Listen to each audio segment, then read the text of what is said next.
É justamente pegando esse gancho do professor Carlos Braga, Índia e a China, né? No caso brasileiro, a gente fala muito pouco da Índia, né? Falamos muito da China. E a Índia hoje é uma das economias que cresce mais rapidamente. Lembrando que a China, apesar de toda essa confusão recente no comércio internacional, no segundo trimestre desse ano cresceu mais que 5%, né? 5,2% aproximadamente. O que mostra que ela tem um potencial ainda muito grande, apesar de todas essas tensões. Aí eu passo para você, Capaz. Quem é que ganha nisso? Eu sei que é uma pergunta muito ampla, uma espécie de Deus e sua obra, mas no meio disso tudo, né? Porque a gente tem de partir do pressuposto, eu mesmo, no campo da racionalidade econômica, se é possível encontrar racionalidade no Trump, né? Mas deve ter alguns objetivos, alguns falam para reconstruir a economia americana. O próprio professor Carlos Braga lembrou, mas vai ter efeitos sobre o cidadão e sobre as empresas, né? Vai aumentar o custo das mercadorias importadas, dos insumos, deve aumentar o preço das mercadorias nos Estados Unidos, isso bate na inflação, empresas podem desempregar, pode ter recessão, em suma, é uma situação complicada interna, fora as questões externas, né? Da questão geopolítica. A questão que eu coloco a vocês é o seguinte, mas quem ganha nisso tudo? Eu sei que nós estamos no olho do furacão, no calor da hora, mas como é possível desenhar um cenário nesse momento, na segunda quinzena aí que estamos começando do mês de julho, e antes que essas medidas sejam colocadas em prática, a data é 1º de agosto, né? Olha, Vila, eu diria para você assim, esse jogo, na minha opinião, é um jogo de perde-perde, não é um jogo de ganha-perde nem ganha-ganha, é perde-perde. Os Estados Unidos, na minha opinião, vão perder. O Trump, em alguns pontos, sabe que ele vai perder.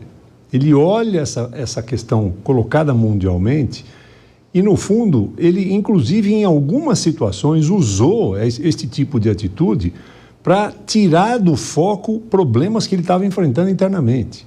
Toda vez que ele tinha um problema interno, ele inventava uma questão dessas e colocava para a mídia, do ponto de vista assim dele... Tira o foco daquilo e joga agora nisso que ninguém vai ficar falando dos problemas que eu estou tendo aqui internamente.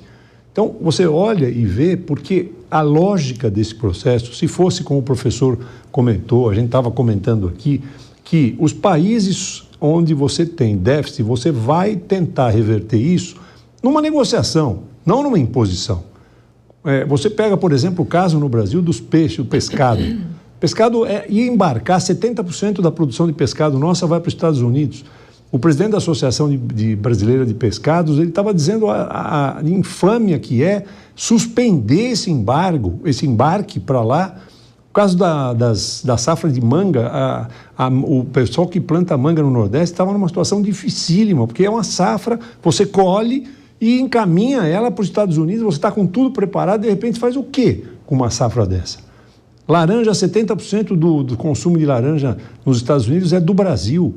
Então ele sabe, ele deve saber, a gente imagina que um presidente dos Estados Unidos tem assessores que devem informar ele, olha, isso aqui é uma loucura, ou ficam com medo de dizer para ele que isso vai prejudicar o consumidor americano, vai aumentar a inflação, ele vai ter problemas gravíssimos em algumas situações e ele posa de bacana ali dizendo não, é por causa do Bolsonaro que também, coitado, é gente boa, é um cara muito sério e tem problemas de corrupção no Brasil. Eu acho, de fato, Vila, que a nossa saída está naquilo que você colocou. Pegar as empresas americanas, que são as grandes prejudicadas junto com o Brasil, pegar este, que é um lobby fortíssimo que você tem nos Estados Unidos, chamar essas empresas para a mesa, como o vice-presidente Geraldo Alckmin tem feito, negociar com a AmCham, chamar a AmCham, juntar empresas brasileiras, empresas americanas, e as empresas americanas chegarem lá para o Trump e dizerem, escuta, você não pode fazer isso. Você está prejudicando, e são lobbies poderosos também lá. Não são empresas quaisquer, são empresas grandes, fortes, que vão sofrer pesadamente com isso. E elas podem, de fato, na minha opinião, ser o ponto de equilíbrio nesse processo, se é que a gente vai conseguir um ponto de equilíbrio até o dia 1º. Eu acho que o maior desafio agora é mudar a data, primeira coisa, tentar jogar 90 dias para frente, como ele tem feito em alguns casos, quando chega perto, ele adia por 90 dias, isso dá um fôlego para você conseguir negociar alguma coisa, e o Geraldo Alckmin, vice-presidente, tem uma habilidade muito boa, é frio, é uma pessoa que não tem um embate com o Donald Trump, como tem o presidente Lula. E eu acho que agora acalmar, baixar um pouco a bola, daqui a pouco sai o julgamento do ex-presidente Bolsonaro. Já hoje, a determinação do posicionamento do Supremo foi de que não tem jeito, né? Isso não vai mudar em nada, e óbvio que não ia mudar em nada no Supremo, e aguardar para ver como é que a gente consegue empurrar isso para frente. Professora Milena, justamente sobre isso, a questão que Emerson Capaz destacou, a senhora considera correta a posição do governo brasileiro até agora? Bom, a gente tem aí algumas coisas que precisam ser colocadas na mesa, né? Vamos colocar a bola no chão?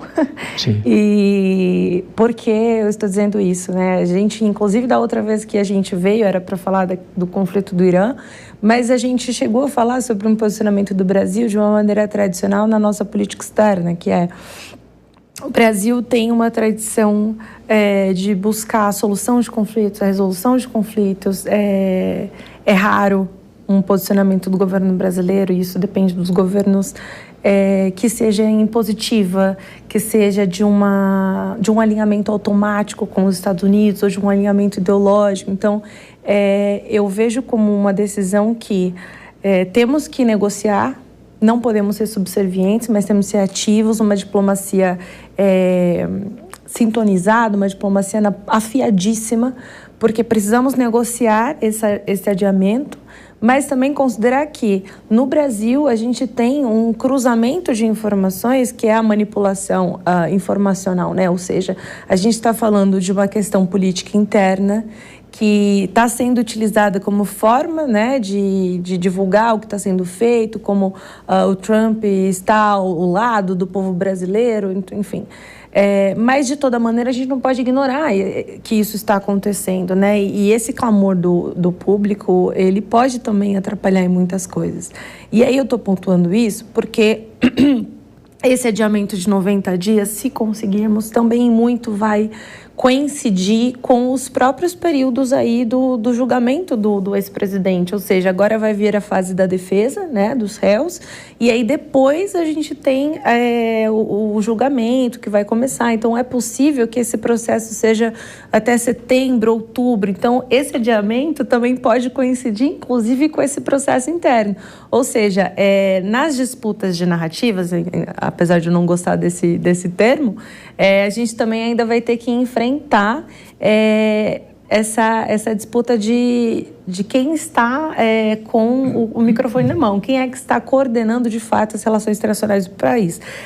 A gente tem um deputado licenciado que acredita que ele está fazendo essa negociação, e aí a gente tem os desafios do próprio governo brasileiro, quer dizer, não, nós de fato temos um Ministério das Relações Exteriores que trabalha, que tem um corpo técnico que está pensando essa negociação, que vai pedir o adiamento, e isso em nada tem a ver com as decisões que os poderes independentes estão travando aí para julgar as pessoas que estão sendo indiciadas por esses crimes. Então, acho que sim, é uma decisão acertada de focar na diplomacia, mas também preciso comentar sobre os setores afetados, porque a própria declaração da BIC, né, dos produtores de café, foi muito interessante, porque a gente está falando do maior produtor de café, que é o Brasil, com o maior consumidor de café, né? Então, não tem sentido. Não tem lógica nenhuma. E esse déficit dos Estados Unidos me chama muita atenção porque é o seguinte: o efeito sobre a população americana. As pessoas vão passar a viver com um aumento de preços. Nós já estamos vendo a escalada da questão do câmbio, mas as pessoas vão ter uma dificuldade maior de acesso a esses produtos. Você mencionou da laranja, mas também o suco de laranja, 95% do que nós produzimos, nós exportamos. Mas desses 95%, pelo menos 13%, 45% é para os Estados Unidos. Então, a gente está falando de uma série de produtos que vão ter uma dificuldade muito grande para a população dos Estados Unidos, além da taxação, né? E aí, dos nossos produtos, a Embraer, por exemplo, né? Então a gente está falando de um efeito em vários setores.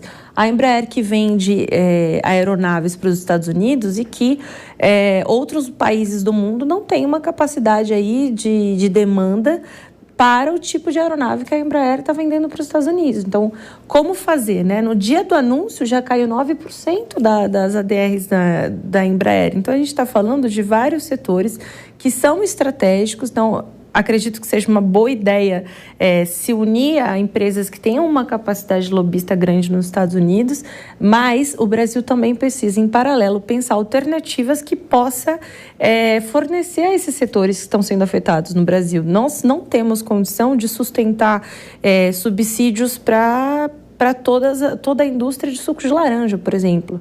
E não sabemos por quanto tempo. Se essas taxas se iniciam agora, no dia 1º de agosto, o problema é que elas vão durar 12 meses, não 5. Né? Então, a gente tem, a longo prazo, já algumas projeções de que a economia do Brasil vai crescer menos 3,5% no próximo ano. Então, a gente vai mudar, sim, de uma posição de superávit do ano passado, chegando a um certo equilíbrio agora, mas que vamos chegar a um outro déficit maior aí no próximo ano. Então, a gente tem alguns desafios internos que eles ultrapassam a questão da política, ultrapassam a questão só do prazo e, desculpem se me alonguei, mas a última coisa que eu acho que é interessante perceber é que essa movimentação do Trump também gera uma movimentação política no Brasil, né? A própria aprovação do governo tá alterando.